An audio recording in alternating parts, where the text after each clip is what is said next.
प्रभु यीशु के अद्भुत नाम में आज के बाइबल अध्ययन कार्यक्रम में मैं आप सबका स्वागत करता हूं। मेरा विश्वास है कि आज का बाइबल अध्ययन कार्यक्रम आप सबके लिए बहुत आशीषमय होगा। आइए हम प्रार्थना करें। प्यारे पिता परमेश्वर, हम आपको सराहते हैं, आपकी महिमा करते हैं, आपकी बड़ाई करते हैं, क्योंकि आपने हमें अपना जीवित और पवित्र वचन दिया है, प्रबल वचन दिया है, और हम इसके द्वारा आत्मिक रूप से उन्नत होते जाते हैं। आज के विषय के लिए धन्यवाद जो आपने हमें दिया है। हे पवित्र आत्मा, आपसे आग्रह है कि मेरी सहायता कीजिए, ताकि जो पिता चाहता है मैं सुनने वालों को, देखने वालों को बता सकूं, और आज का बाइबल अध्ययन कार्यक्रम प्रत्येक व्यक्ति जो इस कार्यक्रम से जुड़ता है उसके लिए आशीषमय सिद्ध होने पाए।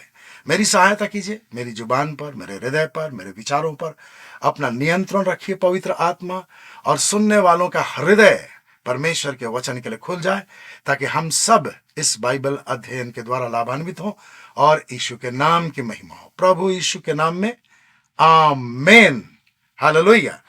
तो हमारा जो विषय है वह है विश्वास की अच्छी कुश्ती लड़े। इस विषय में परमेश्वर का वचन इब्रानी 11:1 में कहता है कि विश्वास तो आशा की वस्तुओं का निश्चय और अनदेखी वस्तुओं का प्रमाण है। तो इसी वचन के आधार पर परमेश्वर ने जो गीत हमें दिया है वह मैं आपके सामने गाना चाहता हूं, और मेरा विश्वास है कि यह गीत आपके लिए भी आशीषमय ठहरेगा।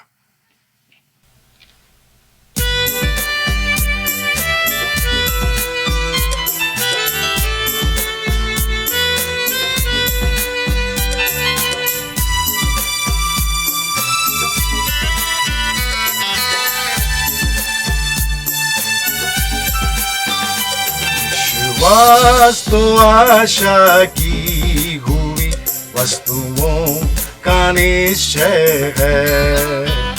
विश्वास तो आशा की हुई वस्तुओं का निश्चय है, और अनदेखी वस्तुओं का प्रमाण है, और अनदेखी वस्तुओं का प्रमाण है।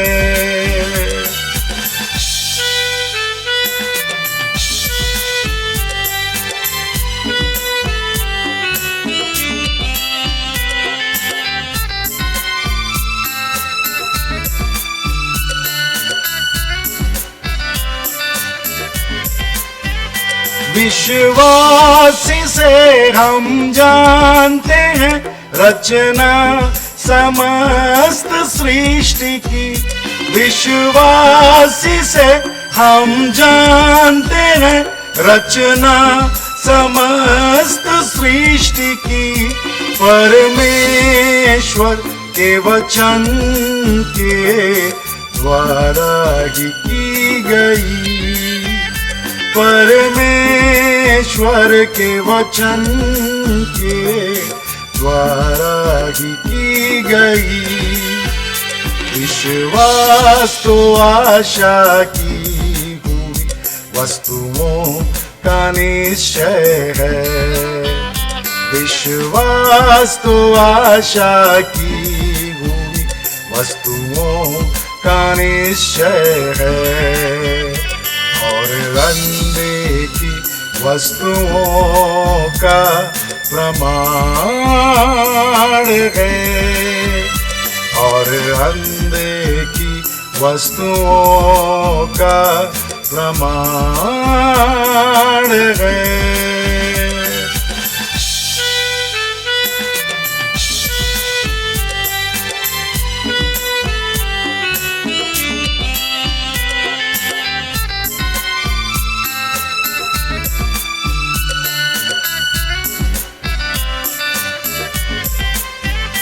जब दानियल को शेरों की मांद में डाला गया, जब दानियल को शेरों की मांद में डाला गया, विश्वास से वो शेरों की मांद से बाहर आ गया।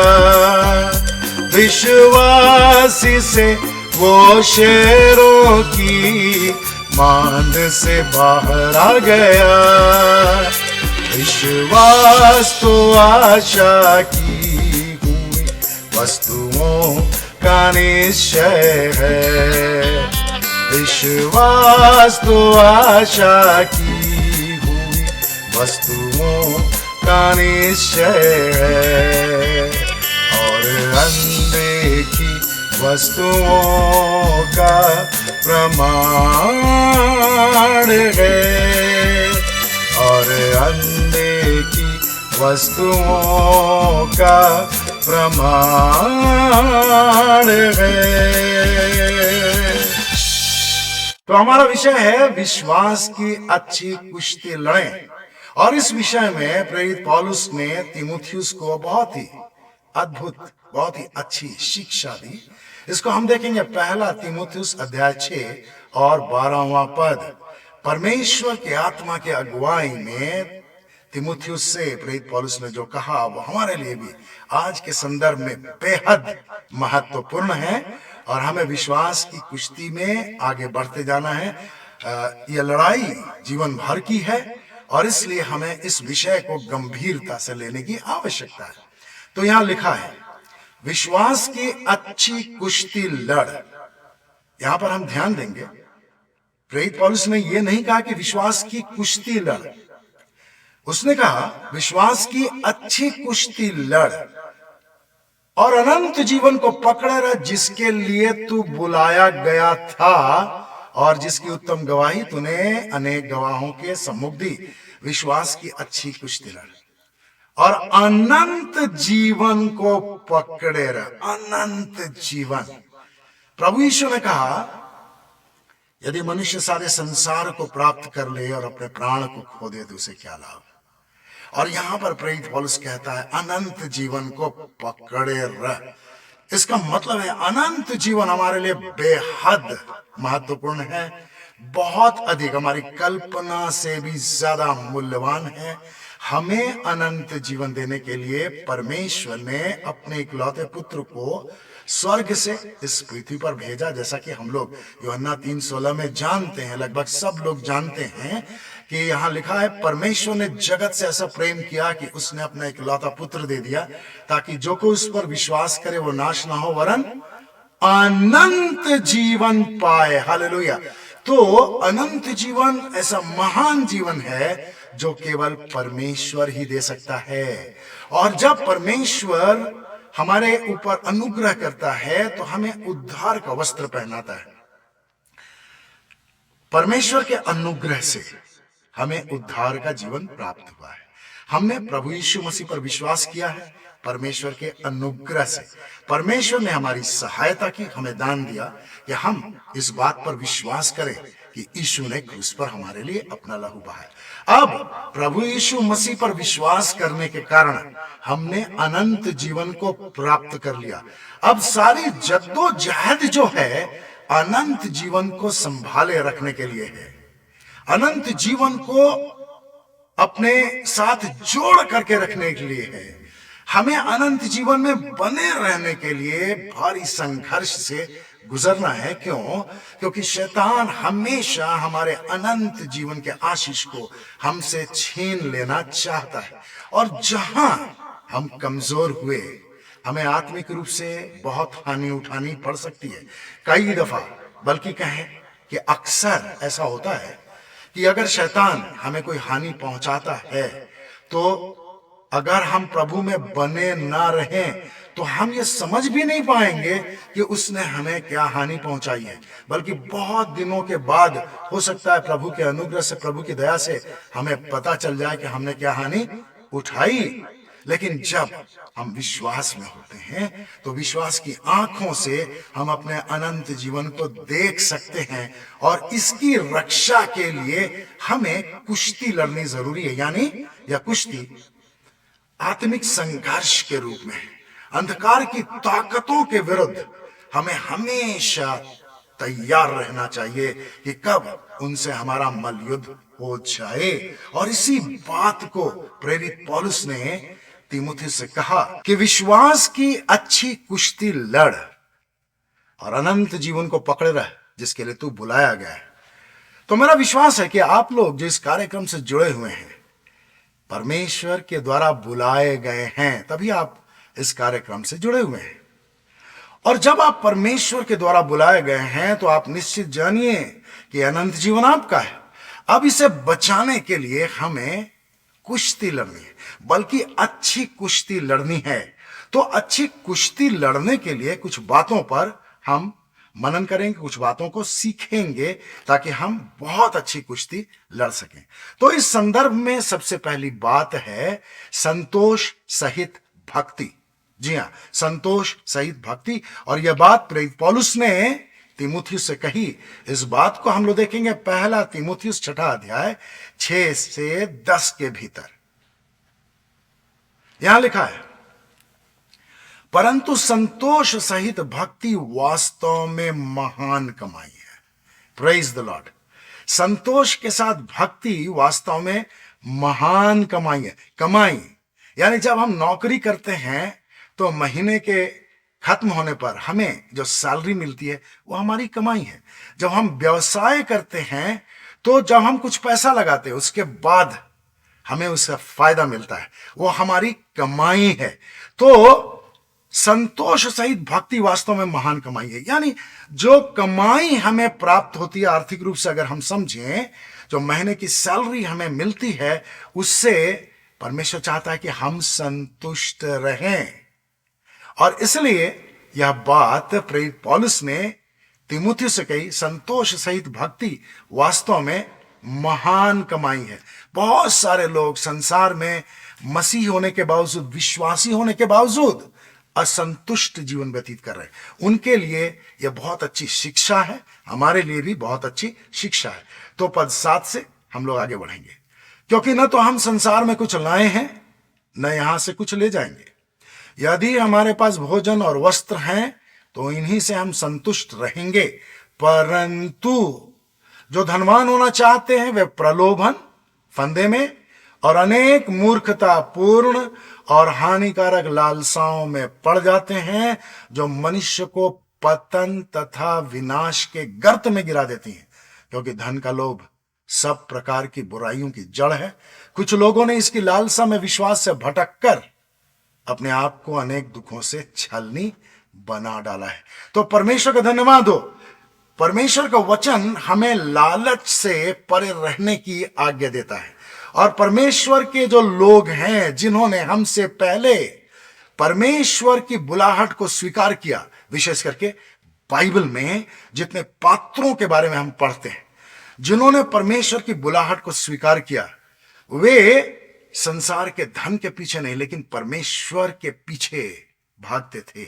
और यहां भी परमेश्वर के सेवक ने अपने आत्मिक पुत्र से क्या कहा? धन का लोभ सब प्रकार के बुराई की जड़ है।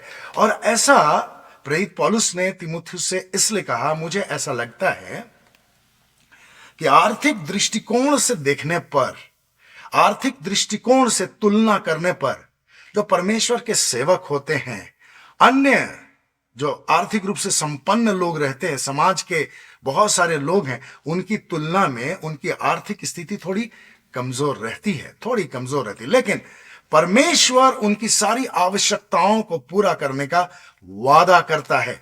और इसीलिए परमेश्वर के सेवक पौलुस ने अपने आत्मिक पुत्र से यह कहा कि धन के लोभ से अपने आप को दूर रख, क्योंकि इसके द्वारा बहुत सारे लोग विश्वास से भटक जाते हैं। अधिक धन की लालसा में तरह तरह के गलत काम करने लगते हैं और अपने आप को दुखों से छलनी बना लेते हैं। और उनके सामने बहुत तरह तरह की समस्याएं उनके जीवन में आ जाती हैं, जो उनके विश्वास को गिरा देती हैं, उनके आत्मिक स्तर को नीचे कर देती। कभी कभी तो परमेश्वर के सेवक लोग धन के लालच के कारण बैकस्लाइड कर जाते हैं। मैं चाहता हूं कि एक बार हम लोग फिर इस स्थान से एक पद को देखेंगे, 9वां पद। यहां पर परमेश्वर का वचन प्रेरित पौलुस के द्वारा हमसे क्या कहता है, आज हमसे यह वचन क्या कहता है। पौलुस ने तीमुथियुस से तो कहा, लेकिन आज यह हमसे कह रहा है। यहां लिखा, परंतु जो धनवान होना चाहते हैं वे फंस जाते हैं। कैसे? प्रलोभन के कारण वे फंदे में फंस जाते हैं।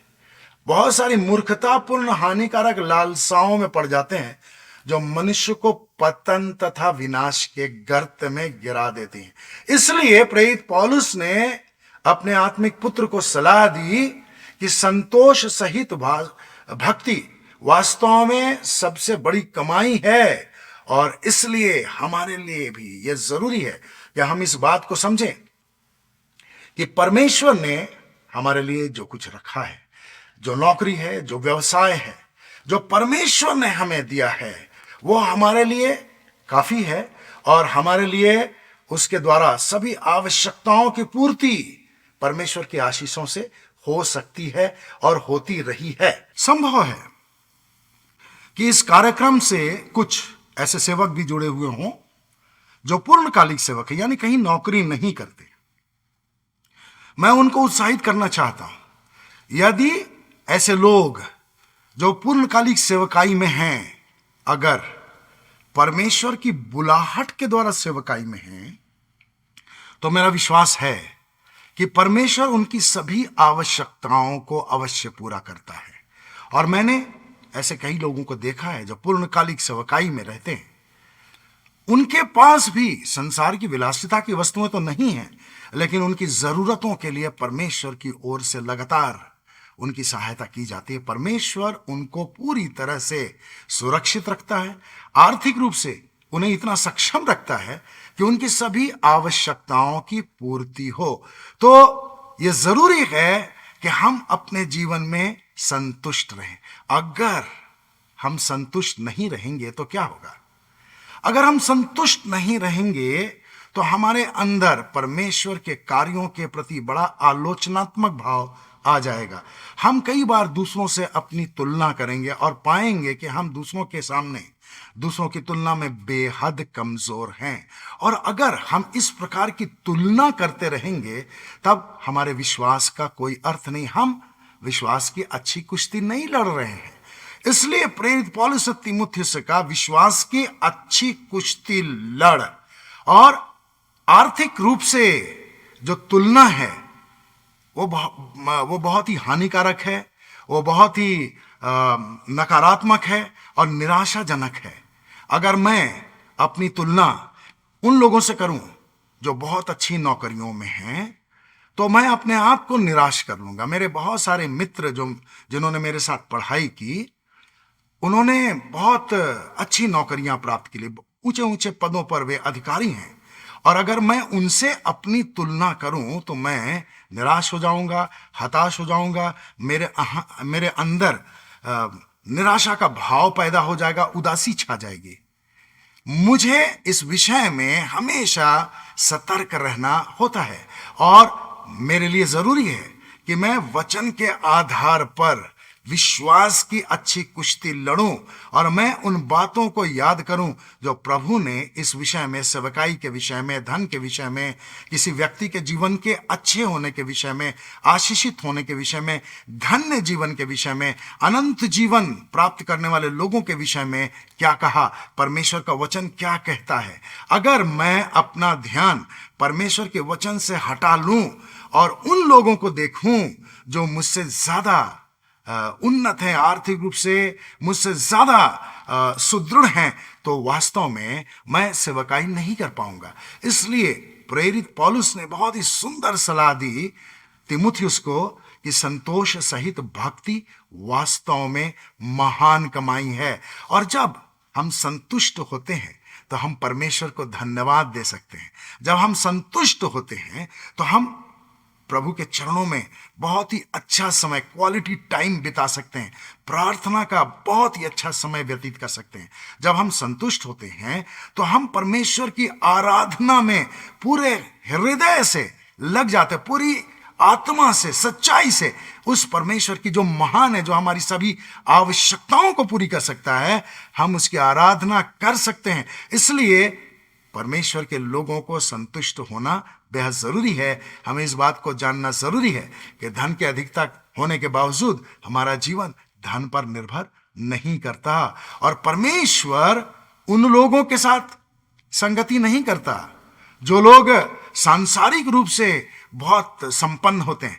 परमेश्वर उन लोगों के साथ संगति करना चाहता है जो आत्मिक रूप से उसकी लालसा करते हैं, जो आत्मिक रूप से उसको पुकारते हैं, जिन्हें परमेश्वर की उपस्थिति में रहने की लालसा होती है। अब उनके पास धन है या नहीं है, परमेश्वर को इससे कोई मतलब नहीं। और आपके पास बहुत धन है, सांसारिक रूप में आप बहुत संपन्न हैं, और आप परमेश्वर से प्रेम करते हैं, तो परमेश्वर आपके पास इसलिए नहीं अपनी उपस्थिति देता, आपको अपनी उपस्थिति में इसलिए शामिल नहीं करता कि आपके पास धन है और आप समाज में बड़े सम्मानित हैं, प्रतिष्ठित हैं, बल्कि इसलिए आपको अपनी संगति देना चाहता है क्योंकि आपकी आत्मा परमेश्वर को ढूंढती है। हालेलुया। संसार के धन के आधार पर कोई भी परमेश्वर को प्रसन्न नहीं कर सकता।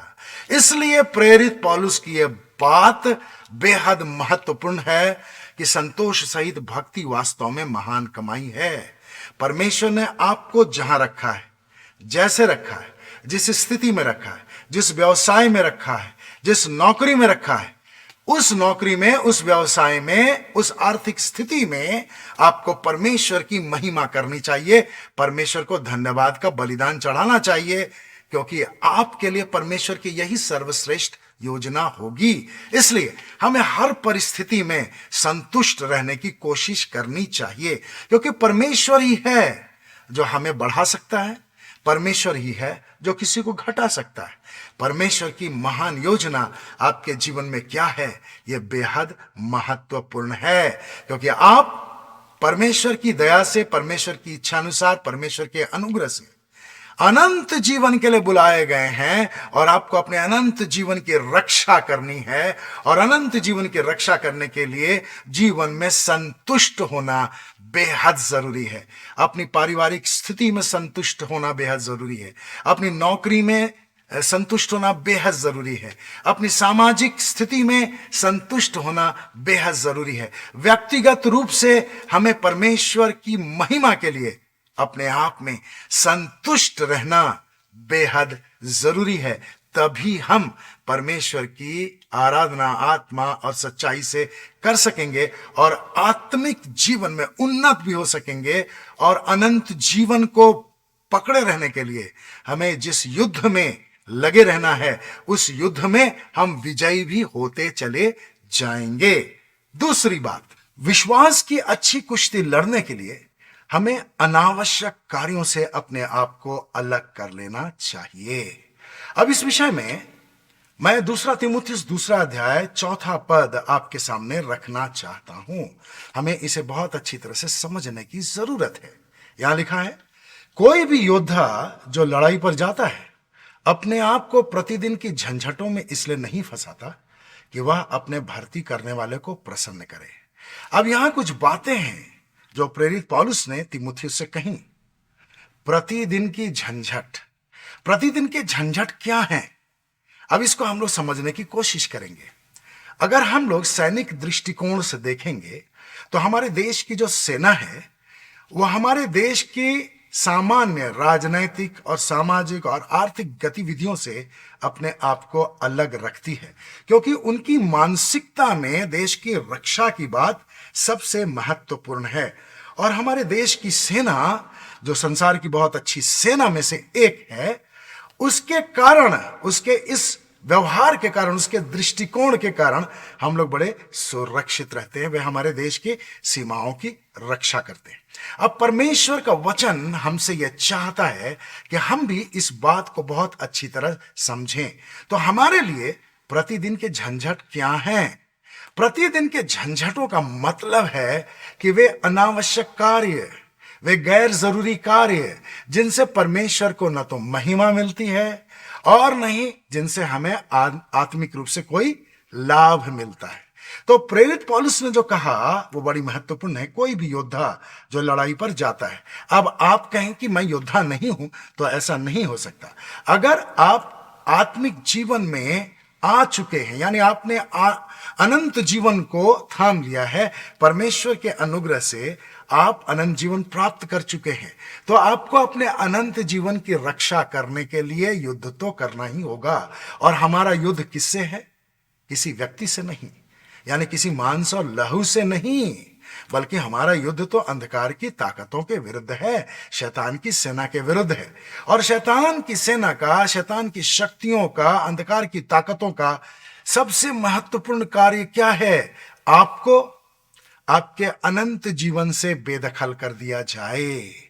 आपका जो परमेश्वर के साथ संबंध है उसको तोड़ दिया जाए, नष्ट कर दिया जाए, या फिर कम से कम कमजोर कर दिया जाए। तो दुष्टता की ये ताकतें आपके आत्मिक जीवन को प्रभावित करने के लिए रात दिन आपके ऊपर नजर बैठाई हुए बनी रहती है। और इसलिए यदि हम इस विषय में गंभीर न रहें तो हम अपने आत्मिक जीवन की रक्षा नहीं कर सकेंगे, अपने अनंत जीवन की रक्षा नहीं कर सकेंगे। हमें प्रतिदिन की झंझटों से अपने आप को उलझाना नहीं है। परमेश्वर की इच्छा के विरुद्ध जाकर बहुत सारे कार्य हमारे समाज में होते हैं, उनमें शामिल होकर हमें अपने आप को आत्मिक रूप से कमजोर नहीं करना है। हमें विश्वास की अच्छी कुश्ती लड़ना बेहद जरूरी है। अब मैं एक और वचन आपके सामने रखना चाहता हूं। यशाया 5:13 और 14 में इस प्रकार लिखा है, इसलिए मेरी प्रजा के लोग अपनी अज्ञानता के कारण बंधुआई में जाते हैं। उनके प्रतिष्ठित पुरुष भूखे मरते और उनके जनसाधारण प्यास से व्याकुल होते हैं। इसलिए अधोलोक ने अत्यंत लालसा करके अपना मुंह बेपरिमाण पसारा है। यरूशलेम का वैभव, उसकी आमोद प्रमोद करती भीड़ तथा आनंद मनाने वाले सब लोग उसमें उतर जाते हैं। अब यहां पर प्रेरित पौलुस ने तीमुथियुस से कहा कि हमें अपने अनंत जीवन की रक्षा करनी है। अब अनंत जीवन की रक्षा करने के लिए हमारे लिए बहुत जरूरी है कि हम समाज के, संसार के अनावश्यक कार्यों से अपने आप को अलग कर लें। और यरूशलेम के कुछ लोगों के विषय में बताया गया है कि वे आमोद प्रमोद करने वाले, आनंद मनाने वाले लोग थे। और इस तरह अधोलोक ने अपना मुंह बेपरिमाण पसारा, यानी बहुत बड़ा मुंह अधोलोक का, यानी नरक का खुल गया है। और आमोद प्रमोद करती हुई बड़ी भीड़, आनंद मनाने वाले बहुत सारे लोग उसमें उतर जाते हैं। परमेश्वर ने उन्हें अनंत जीवन प्रदान किया है, लेकिन वे अपने हाथों से अपना अनंत जीवन लुटा दे रहे हैं। यरूशलेम के प्रतिष्ठित पुरुष भूखे मर रहे हैं, जनसाधारण प्रयास से व्याकुल हो रहे हैं। अब यहां यरूशलेम के प्रतिष्ठित पुरुष का मतलब क्या है? आत्मिक समाज में आत्मिक रूप से बहुत सारे लोग हैं जो आत्मिक अगुए हैं, और समाज के बहुत सारे लोग उन आत्मिक अगुओं को फॉलो करते हैं। तो आत्मिक अगुओं को कैसा जीवन व्यतीत करना चाहिए, यह बड़ी ही महत्वपूर्ण है। क्योंकि आत्मिक अगुए जैसा उदाहरण अपने लोगों के सामने रखेंगे, वैसा ही लोग अपनी जीवन शैली को उनकी शिक्षा से सीखते हुए ढालते जाएंगे, अपना जीवन वैसा ही बनाते जाएंगे। तो बहुत सारे लोगों को मैं देखता हूं जो आत्मिक रूप से बहुत ही अच्छी अगुवाई के पद पर पाए जाते हैं। वे लोग अपने आप को आत्मिक कार्यों में कम और सामाजिक कार्यों में बहुत ज्यादा झोंक देते हैं। अब सामाजिक कार्य तो होते रहेंगे, बर्थडे की पार्टी है, एनिवर्सरी है और शादी ब्याह है, ये सब कुछ तो होता रहेगा, लेकिन हमें इनमें शामिल तो होना है, लेकिन परमेश्वर की इच्छा के अनुसार। और हमें इसमें शामिल होकर के अपने समय को पूरी तरह से कुर्बान नहीं कर देना है। क्योंकि आत्मिक लोगों के पास जो जीवन होता है उसके कुछ आत्मिक प्राथमिकताएं होती हैं। उन आत्मिक प्राथमिकताओं में परमेश्वर के साथ संगति करना बेहद आवश्यक है, प्रार्थना का समय बेहद आवश्यक है, और हमारा जो दृष्टिकोण होता है उसको हमें संभाल करके रखना रखना चाहिए। हमारी मानसिकता के ऊपर संसार की बातें अगर प्रबल हो जाती हैं, सामाजिक कार्यक्रमों की बातें अगर हमारे जीवन में प्रबल हो जाती हैं, हमारे मस्तिष्क में प्रबल हो जाती हैं, तब क्या होगा? हमारा दृष्टिकोण आत्मिक रूप से महत्वपूर्ण बातों से हट करके सामाजिक बातों में केंद्रित हो जाएगा। हम सामाजिक रूप से बहुत प्रतिष्ठित हो जा सकते हैं, हम सामाजिक रूप से बहुत ही स्वीकार्य हो जा सकते हैं, लेकिन आत्मिक रूप से अगर हमारी जीवन शैली परमेश्वर को पसंद नहीं आती है, तो इसका मतलब क्या है? कि हम अपने आप को कमजोर कर रहे हैं। आत्मिक दृष्टिकोण से हम अपने आप को कमजोर कर रहे हैं, और जब हम अपने आप को कमजोर करते हैं तो क्या होता है? अनंत जीवन की जो बातें हैं वह हमारे लिए महत्वहीन होने लगती है। धीरे धीरे उसका महत्व घटने लगता है, और हमें जो अनंत जीवन को पकड़े रहना है, विश्वास के द्वारा संघर्ष करना है, क्योंकि शैतान हमारे विरुद्ध हमेशा प्रयत्नशील है। हमें पूरी तरह से प्रयत्नशील होकर के प्रार्थना के द्वारा, परमेश्वर की उपस्थिति में बने रहने के द्वारा न केवल अपने आत्मिक जीवन को बचाना है, बल्कि बहुत सारे आत्मिक लोगों को भी हमें सहारा देना है। बहुत सारे आत्मिक लोगों के लिए भी हम आशीष का कारण बने। इसके लिए बेहद जरूरी है कि हम अपने आप को अनावश्यक कार्यों से धीरे धीरे करके अलग कर लें। कई दफा होता है कि परमेश्वर के बहुत सारे लोग एंटरटेनमेंट में फंस जाते हैं, और आजकल तो एंटरटेनमेंट के लिए कहीं बाहर जाने की भी जरूरत नहीं है। मोबाइल के द्वारा सारा एंटरटेनमेंट है। तो हम जितनी प्रार्थनाएं करते हैं उससे बहुत ज्यादा गुना समय हम अपने एंटरटेनमेंट में खर्च कर देते हैं। ऐसा करने से क्या होगा? हमारा जो संघर्ष है शैतान के विरुद्ध, आत्मिक जो संघर्ष है हमारा, उसमें कमजोरी आ जाएगी, और जो हमारी कुश्ती है, जो हमें बहुत ही अच्छी तरह से लड़नी है, उस कुश्ती में कमजोरी आ जाएगी, और शैतान हमारे आत्मिक प्रतिफल को कम कर सकता है, परमेश्वर के साथ हमारे संबंध को कमजोर कर सकता है, और ऐसा करने के द्वारा वह हमारे आत्मिक जीवन को बहुत अधिक प्रभावित कर सकता है, और अनंत जीवन के प्रति हमारा दृष्टिकोण भी बदल सकता है। कई बार मैंने कई सेवकों को यह कहते सुना है, चलो इतना तो चलता है, लेकिन परमेश्वर के लिए चलता है कि नहीं चलता है, यह बहुत महत्वपूर्ण बात है। तो हमारा जीवन परमेश्वर के प्रति उत्तरदायी है, क्योंकि परमेश्वर ने हमें युद्ध क्षेत्र में भेजा है। वो हमारा भर्ती करने वाला है, और हमें अपने भर्ती करने वाले को प्रसन्न करना बेहद जरूरी है। इस विषय में मैं एक और बात आपके सामने रखना चाहता हूं, एक वचन आपके सामने रखना चाहता हूं। वह है कुलुस्सियों 3:2। परमेश्वर का वचन कुलुस्सियों 3:2 में क्या कहता है? अपना मन पृथ्वी की नहीं परंतु स्वर्गीय वस्तुओं पर लगाओ। अपना मन पृथ्वी की नहीं परंतु स्वर्गीय वस्तुओं पर लगाओ। इसका मतलब क्या है? बहुत ही साफ है। जो बातें हमारे लिए आत्मिक दृष्टिकोण से महत्वपूर्ण हैं, उन्हीं बातों की ओर हमारा ध्यान होना चाहिए। उदाहरण के लिए, जो बातें हम नहीं देख पाते, जो वस्तुएं हम नहीं देख पाते, उनके पीछे हम लोगों को भागना है। हमें संसार की बातों जो दिखाई देती है उनके पीछे भागना नहीं है, क्योंकि हमारे लिए वे मृग मरीचिका के समान ही सिद्ध होंगी। हम संसार की बातों को देखेंगे, उसके पीछे जाएंगे, लेकिन आत्मिक रूप से हमारे हाथ खाली रह जाएंगे। तो मैं एक दो बात आपके सामने रखना चाहता हूं जो स्वर्गीय बातें हैं और जो हमारे लिए बेहद जरूरी है। हम आत्मिक दृष्टिकोण से वे हमारे लिए बड़ी लाभदायक है। उदाहरण के लिए, इब्रानी 4:16 में परमेश्वर का वचन क्या कहता है? इब्रानी 4:16, यहां परमेश्वर का वचन कहता है कि हम साहस के साथ अनुग्रह के सिंहासन के निकट आए, कि हम पर दया हो और अनुग्रह पाए, कि आवश्यकता के समय हमारी सहायता हो। हम साहस के साथ अनुग्रह के सिंहासन के पास आए, यानी परमेश्वर के सिंहासन के निकट आए। तो परमेश्वर का सिंहासन क्या हमें दिखाई देता है? शारीरिक आंखों से हम परमेश्वर के सिंहासन को नहीं देख सकते, लेकिन अपनी आत्मिक आंखों से हम परमेश्वर के सिंहासन को देख सकते हैं। और जब हम परमेश्वर के सिंहासन को आत्मिक रूप से छूने का प्रयास करेंगे, यानी प्रार्थना में हम परमेश्वर के और अधिक निकट आने का प्रयास करेंगे, तो हम अपने भर्ती करने वाले को प्रसन्न कर देंगे। और अपने अनंत जीवन की भी बहुत अच्छी तरह से रक्षा कर सकेंगे।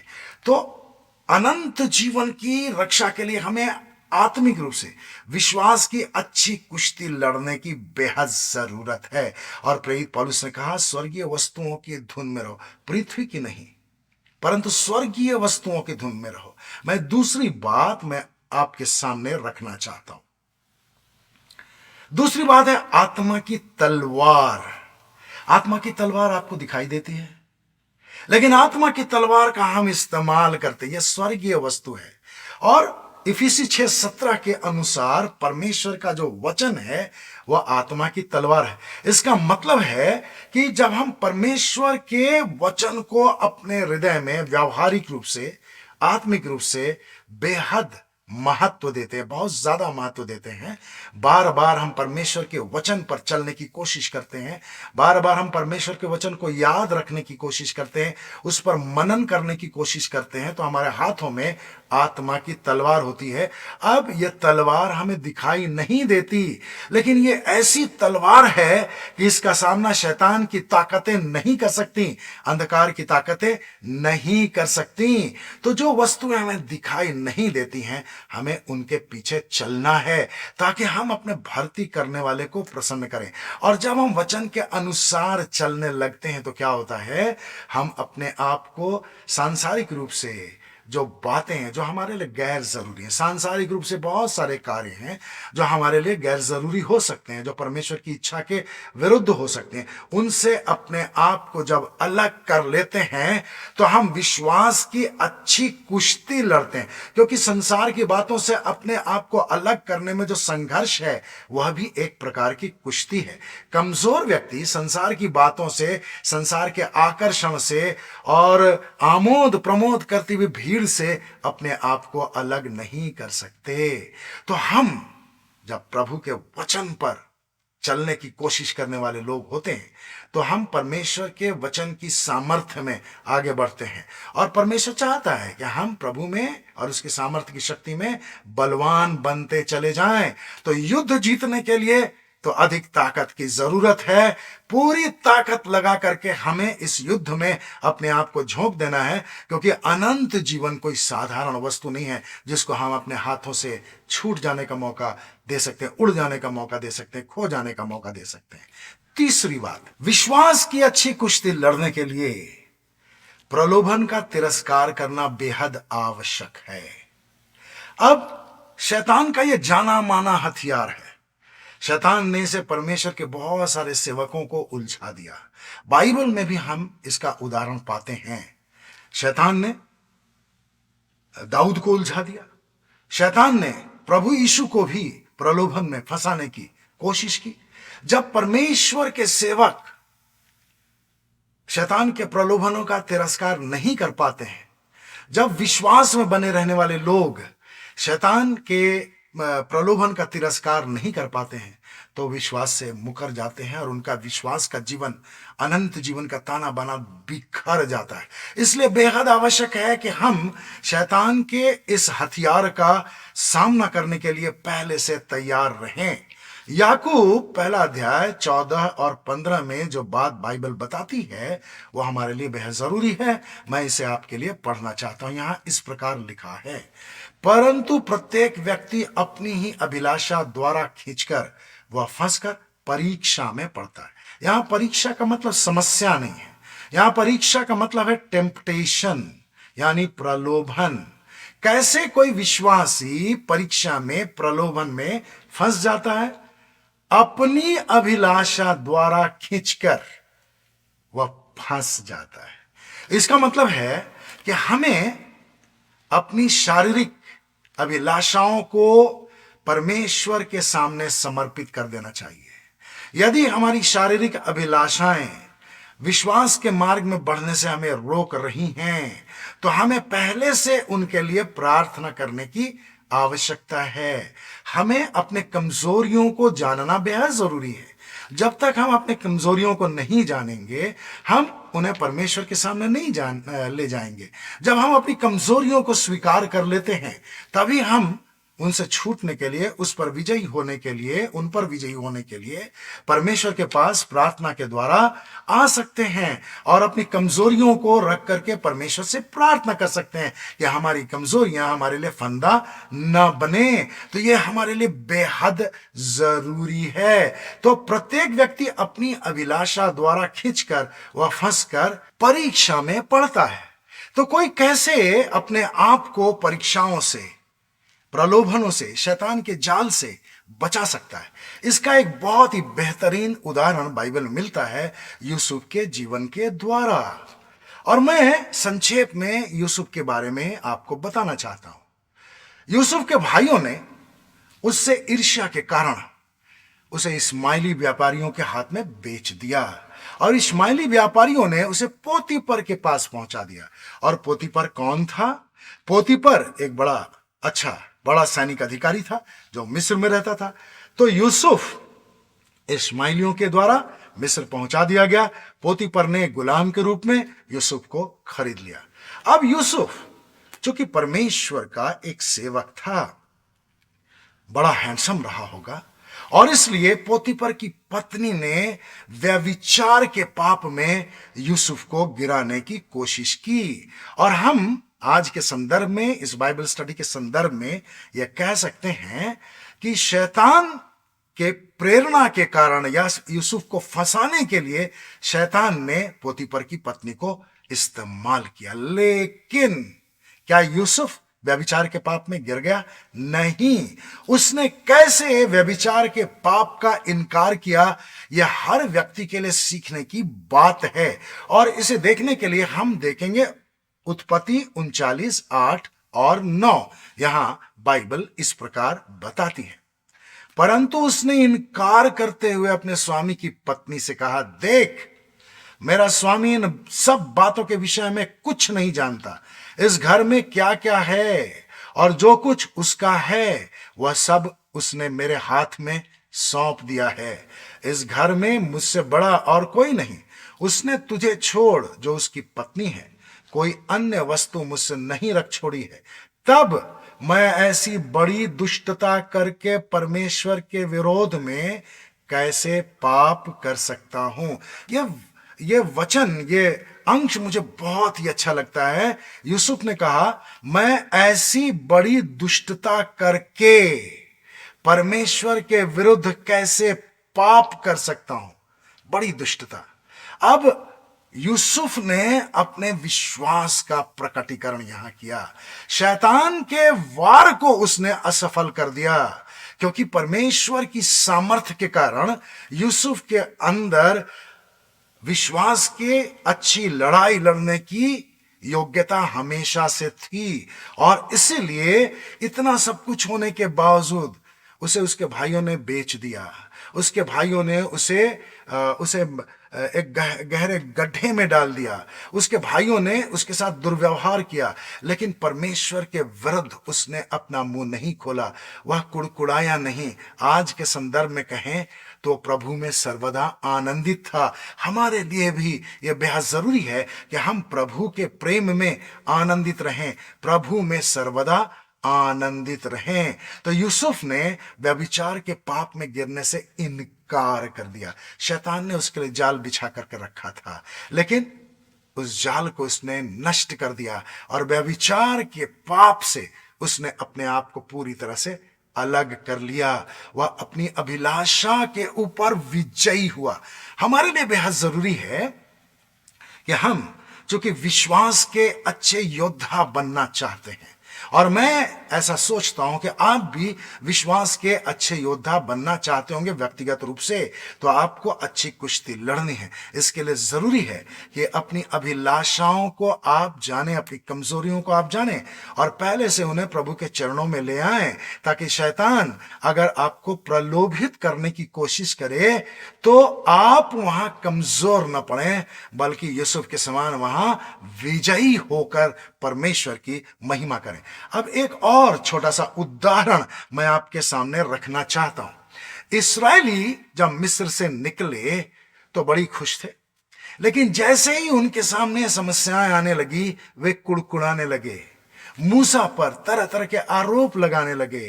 वे छोटी छोटी बातों के लिए कुड़कुड़ाने लगे, धनिये के लिए, प्याज के लिए, खीरा के लिए, गंदने के लिए। उनकी लालसा भड़क उठी और वे परमेश्वर के विरुद्ध तरह तरह की बातें करने लगे, और यहां तक कि मूसा का पथराव भी करने लगे। हमारे जीवन में भी कई दफा ऐसी परेशानियां आती हैं। शैतान हमारे विरुद्ध बहुत सारे लोगों को उकसा सकता है, घर में उकसा सकता है, मित्र मंडली के कुछ सदस्यों को उकसा सकता है, चर्च में उकसा सकता है, व्यवसायिक क्षेत्र में, कार्यस्थलों में हमारे विरुद्ध कुछ लोगों को उकसा सकता है। हो सकता है सेवकाई से जुड़े हुए कुछ लोगों को वह आपके विरुद्ध उकसा दे। लेकिन हमें पहले से इस विषय में प्रार्थना करनी चाहिए ताकि हम अपनी कमजोरियों पर विजयी होते चले जाएं। और कुड़कुड़ाहट मनुष्यों की एक आम कमजोरी है, इसलिए प्रभु के सब लोगों को, प्रभु से प्रेम करने वाले सब लोगों को पहले से प्रार्थना करनी चाहिए।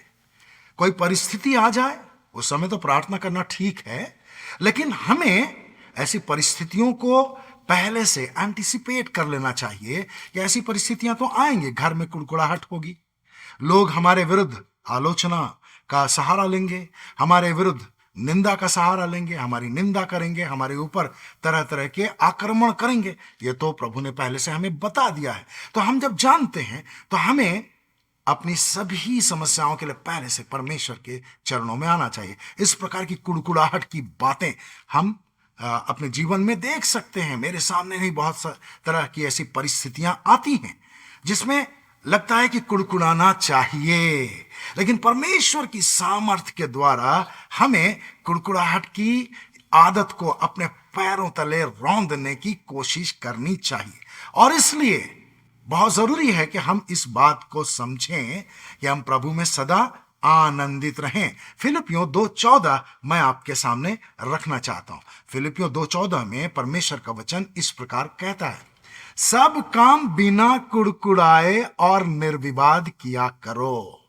तो घर की परिस्थिति हो, ऑफिस की परिस्थिति हो, चर्च की परिस्थिति हो, अचानक से बहुत सारी बातें हमारे सामने आ जाती हैं जो नकारात्मक होती हैं, जो हमें निराश करने वाली होती हैं। हमें ऐसा लगता है कि अगला हमारा विरोध कर रहा है, लेकिन यहां परमेश्वर का वचन क्या कहता है? सब काम बिना कुड़कुड़ाए करो। और इसलिए बहुत जरूरी है कि हम प्रभु में सर्वदा आनंदित रहें।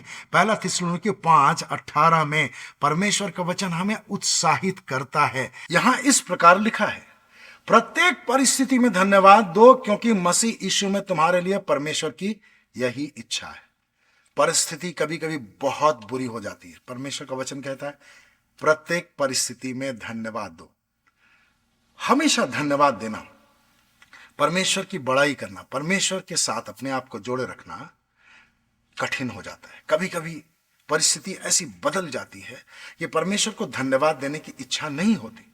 यह बिल्कुल सामान्य बात है, लेकिन हमें इस विषय में पहले से प्रार्थना करनी चाहिए कि आने वाले समय में अगर कोई ऐसी परिस्थिति आ जाए जो हमें कुड़कुड़ाने के लिए, शिकायत करने के लिए मजबूर करती हो, तो हम वहां आपकी महिमा कर सकें, आपका धन्यवाद कर सकें।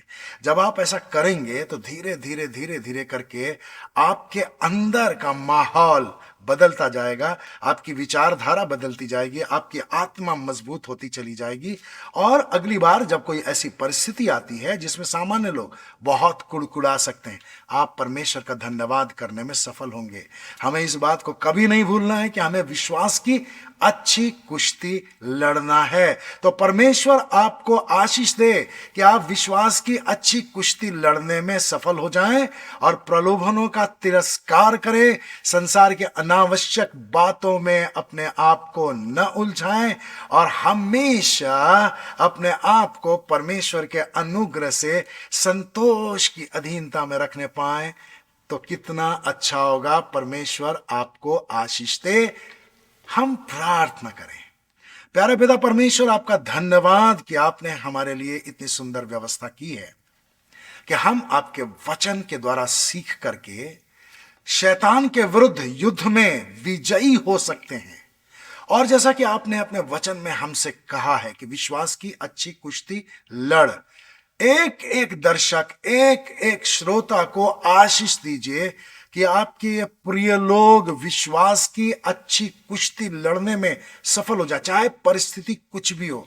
उसके सामने शैतान कितना भी प्रलोभन लेकर के आ जाए, लेकिन आपके प्रिय सदस्य, आपके प्रिय लोग, आपके प्रिय बेटे बेटियां जो इस कार्यक्रम से जुड़े हुए हैं, वे शैतान के सामने घुटने न टेकें।